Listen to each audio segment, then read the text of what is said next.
What's good, YouTube? We got Fetty Wap's unexpected demise. Billboard #1 to 40. Hold on, wait. He got 40 years in prison? Dang, Fetty, what you done did, bud? You already missing the eye? Dang, bud. Yeah, is baby. Going to serve a bare minimum of 1,825 days in prison, and he's facing up to 40 years for the crimes of conspiring to distribute over 500 grams of cocaine. But in 2015, he was on top of the world and had the music Fetty game Wap, in a you chokehold. going to jail You heard for at least cocaine? one of his songs every day, Why? multiple times per day, for You over a still be year making straight. music? His first 4 songs he ever released debuted in the top 10 on the Billboard you Hot carrying Rap that charts cocaine, and remained in boy? the top 10 simultaneously, something that was never done before. He even has the rare achievement of earning a diamond single, which is 10 million records sold. Fetty Wap made basically every wrong decision one could make throughout his entire career. He stayed loyal to the wrong people, made terrible financial decisions, and sabotaged his own career. Most people have no idea what even happened to him. How did he go from being a beloved superstar to a drug trafficking kingpin? Well, the story is even more tragic than we thought.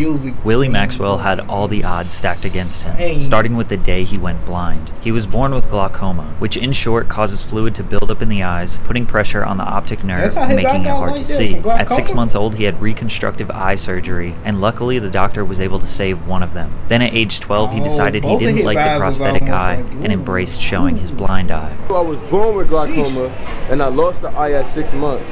And I got reconstructive surgery when I was 12.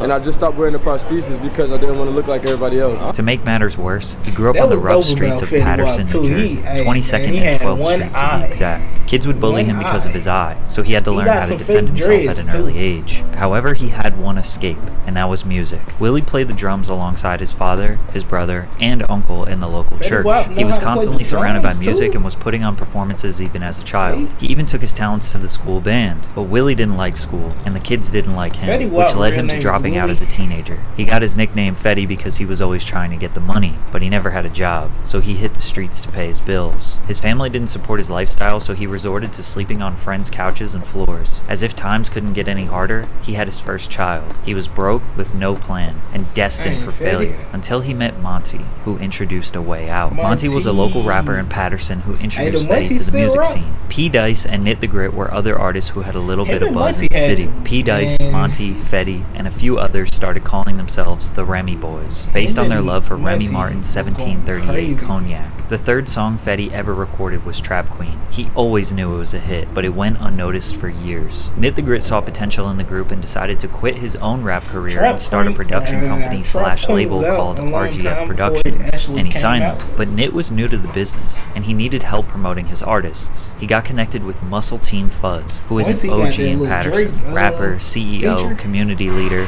among other things. Fuzz took Knit under his wing, showed him how to move like a boss, and how to get the support of Patterson. Fetty getting involved with these guys would be the best and the worst thing that ever happened to him. Knit and the Remy Boys would stand outside of Broadway Pizza in Patterson selling CDs. Fetty was okay with the traditional way of getting poppin' locally because his only goal was to get lit in his city. He never thought he had more potential than that, but once they took to the internet, everything changed. Fetty posted Trap Queen on his SoundCloud and YouTube, then promoted it on Instagram every single day trying to make some noise online. Despite his efforts, it was mostly unnoticed, gaining about 1,000 streams per day. At the time, he also released 679 with Monty and P. Dice. Knit and Fuzz knew these guys were making hits, and they were using all their connections in New Jersey and New York City to get these songs played in the clubs. Fuzz's artist Franco linked up with Fetty to make the song Zoo-Wop. This one was getting even more traction than Trap Queen. With RGF and Muscle Team Entertainment working together, Patterson was unified and about to put New Jersey on the map. By September 2014, Fetty Wap was a local star. Even in the middle of the internet age, Fetty managed to blow up the traditional way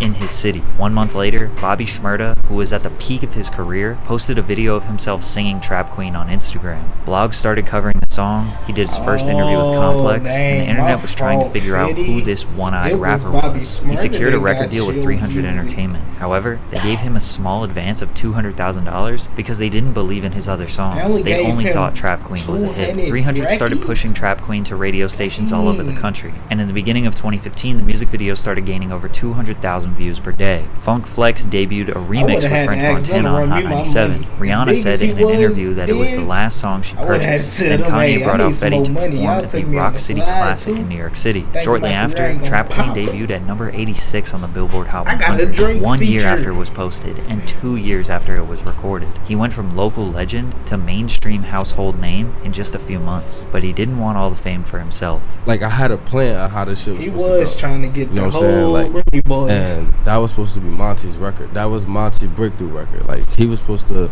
boom, all right, Fetty Wap goes on tour, Monty goes on tour. You know what I'm saying? It wasn't supposed to be Fetty Wap and then Monty on the tour with Fetty Wap. The record he was talking about was My Way. The now 3 times platinum record was supposed to be Monty's breakout single. It was actually Monty's song to begin with, but Drake heard it in the club, asked Fetty through Instagram DMs if he could remix a song. Fetty asked Drake if he could just leave Fetty on the hook, remove his verse, and just have Drake and Monty on the verses. But the OVO team kicked Monty off the song and released it on SoundCloud without Fetty's approval and spoiled Monty's debut. The song was blowing up on the internet, but neither Fetty nor 300 Records ever really promoted the song. It wasn't even available on iTunes or streaming because Fetty didn't like the way Drake handled that business. Instead, they re-released the old track 679 to focus more on Remy Boys. 679 hit Billboard immediately. Then a month later, his 4th single, Again, also hit the top 10 on the Billboard Hot Rap charts. By mid-2015, Fetty had his first 4 singles in regular rotation on the radio, but the fame never got to his head.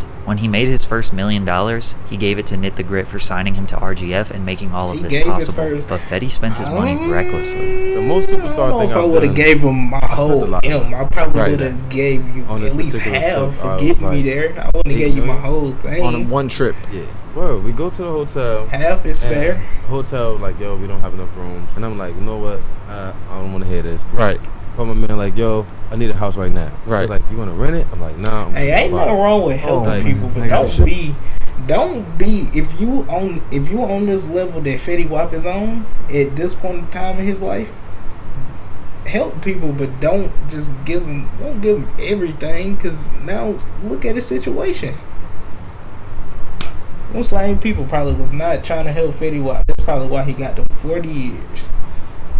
Okay. I'm like, yeah, I'm just gonna buy it. I was doing like 150,000. He gave him the whole meal. That's the dumbest shit I was doing. Like, matter of fact, yeah. Just to give it to him, he didn't even ask. Like, I would at least gave him at least 40. I was traveling with 14, 15 niggas, 16 niggas, maybe sometimes 30 niggas. My worst shopping experiences was Barney's when the Balmain shit came. You already my manager too. You're talking about 13, 14, $1,500 pair of jeans, bro. I'm buying 30 pair of jeans. Now, mind you, I'm only wearing one pair.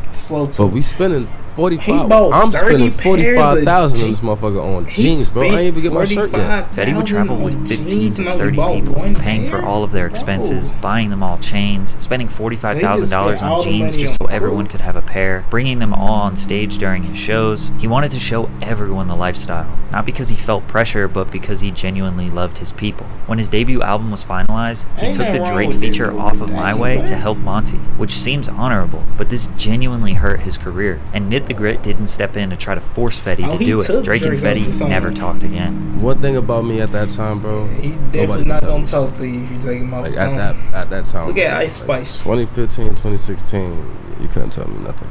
The selfishness part was me.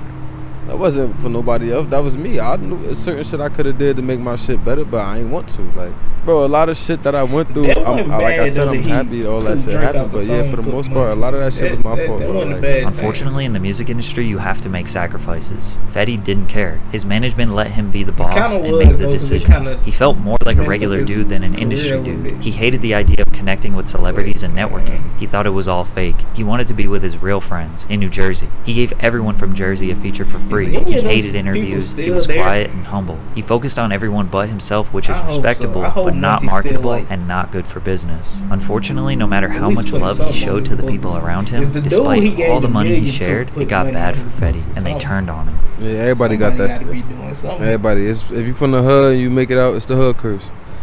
It's like, so it go like this, right? That's not the hood curse. So first is, that shit ain't gonna be and then it's gonna be like, oh, he got this going, and then it's like everybody supporting you. Oh yeah, we gonna make it. He about to make it. And then when you make it, it's like, all right, well, he ain't come back and do this, and he ain't and that's the hood curse.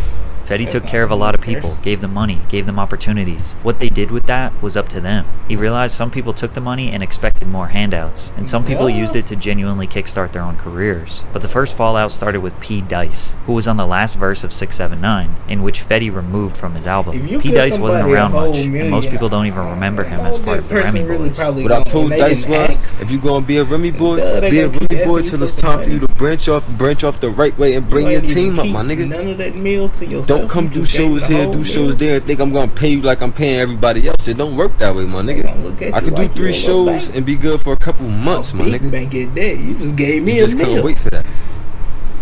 That wasn't what you wanted. It was taking too long for P. Dice.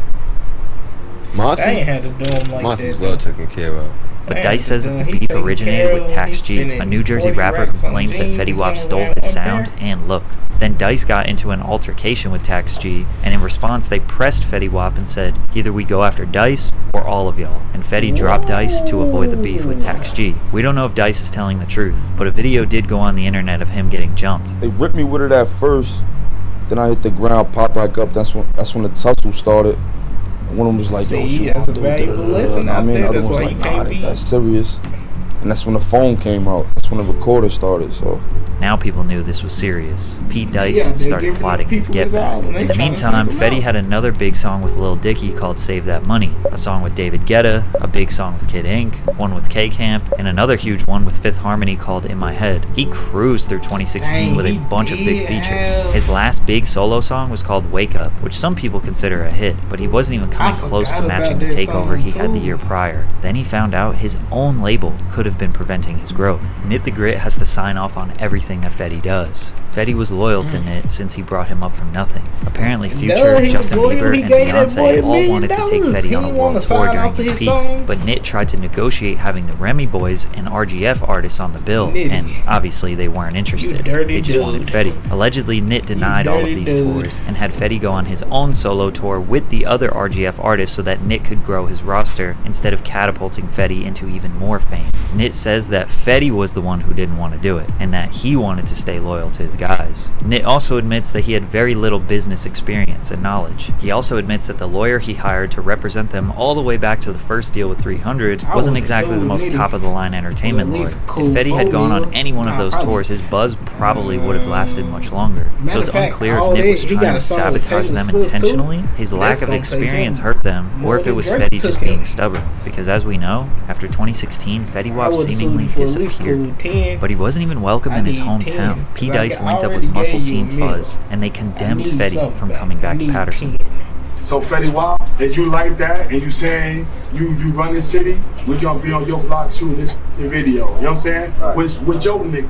A bunch of Patterson rappers filmed a diss track on 22nd and 12th, where Fetty is from, just to prove that Fetty was not a real gangster and he didn't run anything in Patterson. A few months later, there would be a robbery involving Fetty where 3 people got shot with non-critical injuries. His chain got stolen, and Fuzz posted himself on Instagram wearing it. Fetty allegedly reported the stolen property to the police, which got Fuzz locked up. Fetty even dissed P. Dice in his 2017 track called A. But most of you are probably wondering why Fetty would still be beefing with the guys from his hood after 2 years of being mainstream. Well, Fetty's pride started to act up. He thought he did nothing but good for his city, did everything he could to help as many people as possible, and they still were not happy. He said in 2017 he started to wake up and realize how messed up his life was.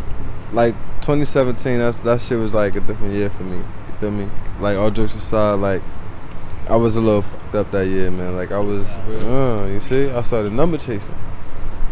So in my mind, I'm like, oh, I'm done. It's over. Fetty Wap is over. Like he got too used Fetty was scrambling to get his finances in order. He had to clean house, downsize his team, and make sure he doesn't go broke. He looked at Nit. He started to question what he even did for him in the first place. Nit gets paid before Fetty does, so he needed to assess if he was actually helping his career. Literally since 2017, Fetty hasn't been on good terms with the man who pays him and has to approve every song, every show, every brand deal, literally everything he does. How can a career progress from there? Well, it can't. By 2018, everyone forgot about Fetty Wap. Granted, most of this happened behind closed doors. People have very fond memories of him. He didn't go out sad, he didn't embarrass himself. He just kind of faded away and nobody really asked any questions. I fell off musically by being popular, but I I built myself to be able to bring myself back up.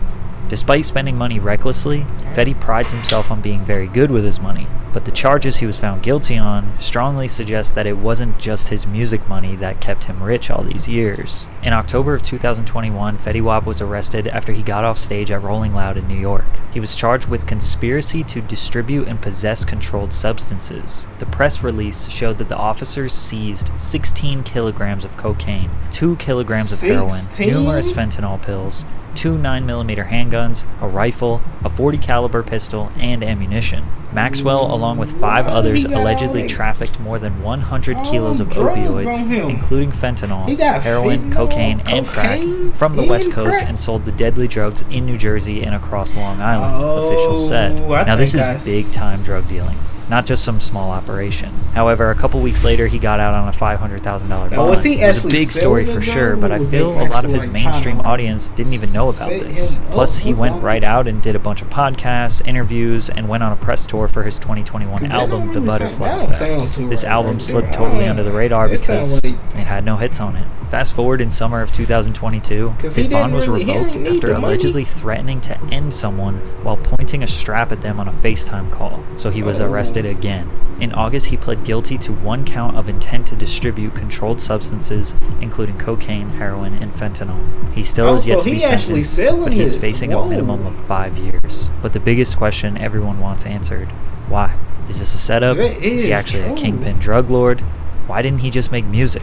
Well, I obviously don't know. Question on why is he selling this? Because he just said in the interview he got his stuff together, he put himself back on, he saved all that money. Even he telling us. I don't know anything about the streets, but I did find a clip explaining the mentality a little bit. I'm sure Fetty could still get 20,000 a show, but that ain't enough for the lifestyle he created. Can't keep up. That's true. So you like, I'm gonna take my last, I'm gonna put it here. Hey, I got my little cousin, my little homie, them. Shit, I don't gotta touch this shit. I'm gonna make a play, buy some bags, put these niggas on. We got straps, we good. And that fast, you're in organized crime. People assume that Fetty was getting money in the streets, and that's why he didn't need to keep making music. Maybe that's true. Maybe all the beefs with the guys in Patterson was not actually about music, popularity, and jealousy. Maybe something a little bit deeper and darker. Maybe Fetty Wap is just not who we expected him to be. Or maybe he's being set up. Which in that case, maybe his management is the reason why his career spiraled. They never believed he would be bigger than Trap Queen, and he had to fight to prove himself to his own team. Then when he made multiple hits, his pride got in the way of advancing any further. Maybe his own ego got in the way, and he just simply did not want to be famous. In 1 year, he made enough money to last him a lifetime, and maybe he was okay with that. Just wanted to focus on being a normal person, just like you and me. Yeah. Dang, man. So sad. So sad.